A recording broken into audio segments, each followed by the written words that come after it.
Kolkata airport customs ने spot intelligence के आधार पर सिंगापुर से आने वाली एक भारतीय पैकेट को रोक दिया है। इस दौरान पैकेट की जांच के बाद उसमें 27 सोने के सिक्के और 3 सोने की बिस्कुट बरामद हुए हैं, जिनका वजन करीब 1140 ग्राम है, जिसकी अनुमानित कीमत 56,78,694 रुपए बताई जा रही है।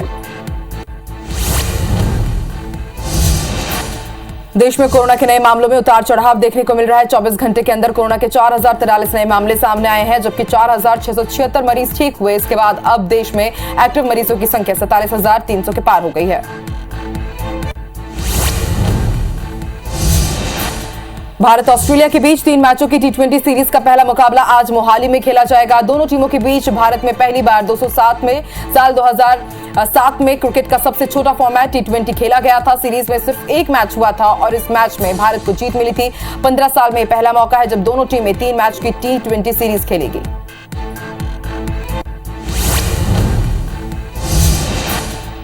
भारतीय नौसेना के जहाज आईएनएस अजय को सेवानिवृत्त कर दिया गया है। आईएनएस अजय ने 32 साल तक नौसेना में सेवा दी। डिकमीशन सेरेमनी का आयोजन मुंबई स्थित नेवल डॉकयार्ड में किया गया।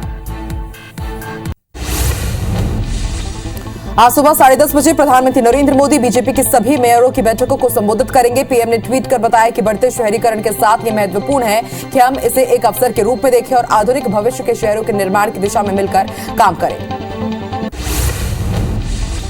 पंजाब के पूर्व मुख्यमंत्री कैप्टन अमरिंदर सिंह ने भाजपा ज्वाइन कर ली है। दिल्ली स्थित बीजेपी मुख्यालय में केंद्रीय कृषि मंत्री नरेंद्र तोमर और किरेन रिजिजू ने कैप्टन को पार्टी की सदस्यता दिलाई। कैप्टन के साथ उनके 6 से ज्यादा पुराने साथी भी बीजेपी में शामिल हुए। कैप्टन ने अपनी पार्टी का विलय भी अब बीजेपी में कर दिया है। पंजाब के मुख्यमंत्री भगवंत मान को जर्मनी के फ्रैंकफर्ट एयरपोर्ट पर विमान से नीचे उतारने का मामला तूल पकड़ता जा रहा है। शिरोमणि अकाली दल के चीफ सुखबीर सिंह बादल ने ट्वीट कर मान और केजरीवाल को इस पर सफाई देने को कहा है। उनका कहना है कि इन रिपोर्ट्स ने पंजाबियों को दुनिया भर में शर्मिंदा किया है। राहुल गांधी भारत जोड़ो यात्रा पर है। वहीं कांग्रेस अध्यक्ष के चुनाव से पहले 7 राज्यों की कांग्रेस कमेटी ने राहुल गांधी को पार्टी की कमान सौंपने का प्रस्ताव पास किया है। हाल ही में महाराष्ट्र, बिहार, जम्मू कश्मीर, तमिलनाडु कांग्रेस कमेटी ने इसका प्रस्ताव पास किया, जबकि राजस्थान, गुजरात और छत्तीसगढ़ पहले ही इसे मंजूरी दे चुके हैं। कांग्रेस सांसद शशि थरूर 17 अक्टूबर को होने वाले पार्टी अध्यक्ष के चुनाव के लिए मैदान में उतरेंगे। सूत्रों के मुताबिक थरूर ने सोमवार को पार्टी के अंतरिम अध्यक्ष सोनिया गांधी से मुलाकात कर चुनाव लड़ने की इजाजत मांगी। हालांकि सोनिया ने उन्हें साफ शब्दों में कहा है कि चुनाव लड़ने का फैसला आपका है, यानी ये आपका कॉल है। पात्रा चौल भूमि घोटाले मामले में आरोपी शिवसेना सांसद संजय राउत की न्यायिक हिरासत 14 दिनों के लिए और बढ़ा दी गई है। उनकी जमानत याचिका पर 21 सितंबर को अब सुनवाई होगी। उन्हें 1 अगस्त को मुंबई स्थित उनके घर से गिरफ्तार किया गया था और 4 अगस्त को हिरासत में भेजा गया था। पंजाब के मोगा में शमशान घाट में एलपीजी गैस भट्टी में संस्कार के दौरान ब्लास्ट हो गया। इसमें 30 से ज्यादा लोग झुलस गए हैं। इनमें कई लोगों की हालत नाजुक बताई जा रही है। इन लोगों को अलग अलग अस्पतालों में दाखिल करवाया गया है। घटना के दौरान शमशान घाट में तकरीबन 300 लोग मौजूद थे। इंडियन एयरफोर्स 30 अक्टूबर को मिग-21 फाइटर्स के 4 बजे स्क्वाड्रन में से एक को रिटायर करेगी। श्रीनगर स्थित 51 नंबर की इस स्क्वाड्रन को स्क्वाड आर्म्स के रूप में जाना जाता है। इस विमान ने भारत में पिछले 5 दशकों में 400 क्रैश में 200 पायलटों की जान भी ली है। भोपाल के कुशाभाऊ ठाकरे अंतर्राष्ट्रीय कन्वेंशन सेंटर में आईटीआई स्टूडेंट का राज्य स्तरीय दीक्षांत समारोह आज आयोजित हो रहा है, जिसमें सीएम शिवराज सिंह चौहान सुबह 10 बजे स्टूडेंट्स को सर्टिफिकेट देंगे। साथ ही 2 प्लेसमेंट अधिकारियों की भी सम्मानित करेंगे। भोपाल में आज शिवराज कैबिनेट की बैठक होगी, जिसमें मेधावी छात्र योजना में संशोधन प्रस्ताव को मंजूरी मिल सकती है। साथ ही 3 सड़कों पर टोल लगाए जाने के प्रस्ताव को भी मंजूरी दी जा सकती है। चुरहट में संचालित डालडा फैक्ट्री प्लांट और मशीनरी बेचने का भी प्रस्ताव है। दतिया में motor driving training and research institute खोलने का प्रस्ताव भी कैबिनेट में शामिल रहेगा। बालोद में मुख्यमंत्री भूपेश बघेल का आज भेंट मुलाकात कार्यक्रम जारी है। वो डोडी लोहारा विधानसभा क्षेत्र के बाद अब संचारी बालोद विधानसभा क्षेत्र में भेंट मुलाकात और रोड शो करेंगे। साथ ही दिल्ली राजहरा में विकास कार्यों का उद्घाटन और लोकार्पण भी करेंगे। सीएम शिवराज सिंह चौहान ने उज्जैन के महाकाल मंदिर के विस्तारीकरण का जायजा लिया, जिसका लोकार्पण 11 अक्टूबर को देश के प्रधानमंत्री नरेंद्र मोदी करेंगे। बता दें कि महाकाल वन प्रोजेक्ट के तहत महाकाल मंदिर का विस्तारीकरण का काम चल रहा है। पीएम मोदी 11 अक्टूबर को प्रथम चरण के कार्यों का लोकार्पण करेंगे। भोपाल में सीएम शिवराज सिंह चौहान का एक बार फिर सख्त अंदाज देखने को मिला है। बैठक में उन्होंने तत्काल झाबुआ एसपी को हटाने के निर्देश दिए हैं। सीएम के एक्शन के बाद झाबुआ एसपी अरविंद तिवारी को हटा दिया गया। रीवा में गैंगरेप मामले में सीएम शिवराज सिंह चौहान ने पुलिस से रिपोर्ट मांगी और आरोपियों पर सख्त कार्रवाई करने के भी निर्देश दिए हैं। सीएम ने कहा कि आरोपियों के खिलाफ सख्त से सख्त कार्रवाई करेगी सरकार। 3 आरोपियों के घर पर आपको बता दें कल बुलडोजर भी चलाया गया था।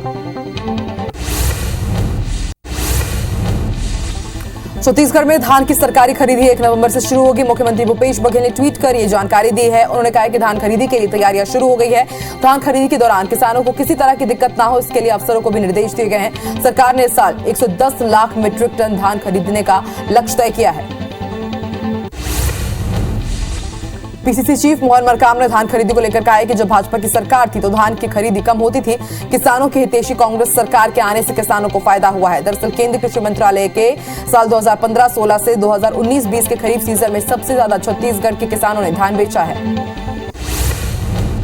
बीजेपी के प्रदेश सह प्रभारी नितिन नवीन रायपुर आएंगे। वो प्रदेश भाजपा पदाधिकारियों के साथ बैठक करेंगे। इस दौरान आगामी आंदोलन और कार्यक्रमों को लेकर चर्चा होगी। ये बैठक को सभाऊ ठाकरे परिसर में सुबह 11 बजे शुरू होगी, जिसमें प्रदेश अध्यक्ष अरुण साव, नेता प्रतिपक्ष नारायण चंदेल और प्रदेश के प्रमुख पदाधिकारी भी शामिल होंगे। वन मंत्री मोहम्मद अकबर 1 दिवसीय दौरे पर कवर्धा पहुंचे, जहां वो कई कार्यक्रमों में शामिल हुए। मंत्री ने कलेक्टर कार्यालय में आयोजित कार्यक्रम में 2 लोगों को अनुकंपा नियुक्ति के लिए नियुक्ति प्रमाण पत्र प्रदान किया। इसके बाद नगर पालिका के हितग्राहियों को राशन कार्ड का वितरण किया। इसके अलावा रबेली, बिरकोना में और पिपरिया में आयोजित शिविर में भी शामिल हुए। भाजपा के राष्ट्रीय महासचिव कैलाश विजयवर्गीय नरसिंहपुर जिले के जुतेश्वर आश्रम पहुंचे, जहां उन्होंने जगत गुरु शंकराचार्य स्वामी स्वरूपानंद सरस्वती के समाधि स्थल पहुंचकर उन्हें श्रद्धांजलि अर्पित की। साथ ही द्वारिका पीठ के शंकराचार्य दंडी स्वामी सदानंद सरस्वती और ज्योतिष पीठ के शंकराचार्य स्वामी अभिमुक्तेश्वरानंद महाराज से भी मुलाकात की। बिलासपुर सांसद अरुण साव ने जिला विकास समन्वय समिति की बैठक ली। इस दौरान उन्होंने केंद्र सरकार की ओर से संचालित विभिन्न जन कल्याणकारी योजनाओं की समीक्षा की। इसके बाद उन्होंने शहरी प्रधानमंत्री आवास योजना के तहत अपूर्ण कार्यों की जानकारी ली और इसे तत्काल पूरा करने के निर्देश दिए। जसपुर में एसपी ने पुलिस, यातायात विभाग के अधिकारियों समेत ऑटो और बस चालकों के साथ बैठक की। इस दौरान उन्होंने यात्री बस, ऑटो और स्कूल बसों में यातायात नियमों का कड़ाई से पालन करने के लिए एसपी ने कड़ी चेतावनी दी। उन्होंने ओडिशा और झारखंड के सीमावर्ती इलाकों में रात्रिकालीन यात्री बसों में महिलाओं की सुरक्षा पर भी आवश्यक निर्देश दिए हैं। मनेंद्रगढ़ के फेमस वाटरफॉल रमदाहा में कलेक्टर पीएस ध्रुव पैदल चलकर निरीक्षण करने के लिए पहुंचे, जहां पर उन्होंने पर्यटकों की सुरक्षा और सुविधा को लेकर अधिकारियों को निर्देश जारी किए। दरअसल कुछ दिन पहले ही 5 लोगों की यहां पर मौत हो गई थी। अब तक इस वाटरफॉल में डूबने से 17 लोगों की जान जा चुकी है। रायगढ़ के नटवर हाई स्कूल में 2 दिन पहले सिलेंडर फटने के मामले में जांच शुरू हो गई है। कलेक्टर ने जांच के लिए 3 सदस्यीय टीम गठित की है, जिसमें डीईओ, खाद्य अधिकारी और एसडीएम शामिल हैं, जिन्होंने नटवर स्कूल में जाकर मौके का मुआयना किया और लोगों का बयान भी दर्ज किया। वहीं एहतियात के तौर पर घटनास्थल को सील कर दिया गया है। दुर्ग पुलिस ने नवरात्र पर्व में शांति और यातायात व्यवस्था को लेकर दुर्गोत्सव समिति समेत डीजे संचालक की बैठक ली और इस दौरान उन्होंने आवश्यक दिशा निर्देश दिए, जिसके तहत सभी समितियों को अपने सदस्यों के नाम और नंबर पंडाल में उल्लेखित करने के लिए कहा गया है। साथ ही हर पंडाल में सीसीटीवी कैमरे लगाना अनिवार्य किया गया है। भोपाल की रेलवे एसपी हितेश चौधरी ने ग्वालियर पहुंचकर जीआरपी थाने का औचक निरीक्षण किया, जहां उन्होंने आपराधिक रिकॉर्ड को चेक करने के बाद थाने में पदस्थ आरक्षकों से थाने की बंदूकों से भी प्रैक्टिस कराई। एसपी ने बताया कि ट्रेन में सफर करने वाले यात्री चलती ट्रेन में एफआईआर करा सकते हैं, ताकि उन्हें सफर में कोई परेशानी का सामना न करना पड़े। मध्य प्रदेश में महिला कांग्रेस ने भी मिशन 2023 की तैयारियां शुरू कर दी है। महिला कांग्रेस प्रदेश के हर पोलिंग बूथ पर अपनी 2 कार्यकर्ताओं को तैनात करने जा रही है, ताकि बीजेपी के खिलाफ माहौल बनाया जा सके और चुनाव के दिन कांग्रेस के पक्ष में वोटिंग के लिए महिलाओं को घरों से निकाला जा सके। धर्मजीत सिंह के निष्कासन पर जेसीसी विधायक प्रमोद शर्मा पार्टी से नाराज है। उन्होंने फैसले को गलत बताते हुए कहा कि बिना बैठक अमित जोगी ने यह निर्णय लिया है, वो मुझे भी निष्कासित कर दें। मध्य प्रदेश के सरकारी अस्पतालों को इस साल नए डॉक्टर्स मिलेंगे। चिकित्सा अधिकारियों के 1400 पदों पर भर्तियां की जाएंगी। इसके लिए स्वास्थ्य विभाग ने एमपीपीएससी को प्रस्ताव भेजा है। भर्ती होने के बाद चिकित्सकों की अब कमी दूर हो जाएगी। भिलाई नगर निगम के 1248 प्लॉट बेचने की अनुमति को बिलासपुर हाईकोर्ट में चुनौती दी गई है। साथ ही जनहित याचिका पर सुनवाई के बाद हाईकोर्ट ने प्लॉट बिक्री की राशि को फ्रीज कर दिया है। वहीं उस राशि को खर्च करने पर भी रोक लगा दिया गया है। बता दें कि शासन ने बिक्री की राशि को अनुपातिक आधार पर बांटे जाने का आदेश दिया था।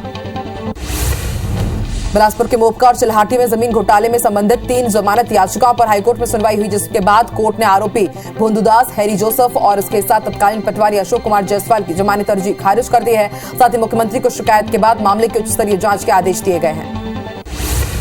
आरक्षण पर बिलासपुर हाईकोर्ट ने बड़ा फैसला सुनाया। हाईकोर्ट ने कहा कि 50% से ज्यादा आरक्षण असंवैधानिक है। चीफ जस्टिस की डबल बेंच ने रद्द किया आरक्षण पर फैसला। सरकारी नियुक्तियों पर 58% आरक्षण का फैसला था। प्रधानमंत्री नरेंद्र मोदी ने गांधीनगर में राष्ट्रीय महापौर सम्मेलन का डिजिटली उद्घाटन किया। पीएम मोदी ने शहरी विकास योजना पर आमंत्रित अतिथियों का मार्गदर्शन किया। कांग्रेस में भाजपा शासित शहरी स्थानीय निकायों के 121 महापौर शामिल हुए। देश में कोरोना के नए मामलों में लगातार उतार चढ़ाव देखने को मिल रहा है। वहीं 24 घंटे के अंदर कोरोना के 4043 नए मामले सामने आए हैं, जबकि 4676 मरीज ठीक भी हुए हैं, जिसके बाद एक्टिव मरीजों की संख्या 47,300 को पार कर गई है। भारत ऑस्ट्रेलिया के बीच 3 मैचों की टी20 सीरीज का पहला मुकाबला आज मोहाली में खेला जाएगा। दोनों टीमों के बीच भारत में पहली बार 2007 में क्रिकेट का सबसे छोटा फॉर्मेट टी20 खेला गया था। सीरीज में सिर्फ एक मैच हुआ था और इस मैच में भारत को जीत मिली थी। 15 साल में पहला मौका है जब दोनों टीमें 3 मैचों की टी20 सीरीज खेलेगी। कोलकाता एयरपोर्ट कस्टम्स ने स्पॉट इंटेलिजेंस के आधार पर सिंगापुर से आने वाले एक भारतीय पैकेट को रोक दिया है। इस दौरान पैकेट की जांच के बाद उसमें 27 सोने के सिक्के, 3 सोने के बिस्किट बरामद हुए हैं, जिनका वजन लगभग 1140 ग्राम है, जिसकी अनुमानित कीमत 56,58,694 रुपए है। ब्रिटिश क्वीन एलिजाबेथ का सोमवार देर रात अंतिम संस्कार संपन्न हुआ। उन्हें किंग जॉर्ज मेमोरियल चैपल में प्रिंस फिलिप के बगल में दफनाया गया है। ये विंडसर कास्टल में मौजूद सेंट जॉर्ज चैपल का ही एक हिस्सा है। इस जगह दफन की जाने वाली शाही परिवार की वो 11वीं सदस्य बनी। वहीं राष्ट्रपति द्रौपदी मुर्मू भी महारानी के राजकीय अंतिम संस्कार में शामिल हुई। भूकंप की वजह से पश्चिमी मेक्सिको के मंजानिलो शहर में कई इमारतों को नुकसान पहुंचा है। मेक्सिको के पश्चिमी तट के पास भूकंप के झटके महसूस किए गए। रिक्टर स्केल पर इसकी तीव्रता 7.6 दर्ज की गई। यहां के केलिमा राज्य के मंजानिलो शहर में एक स्टोर की दीवार गिर गई, जिसमें कई लोगों की मौत हो गई है।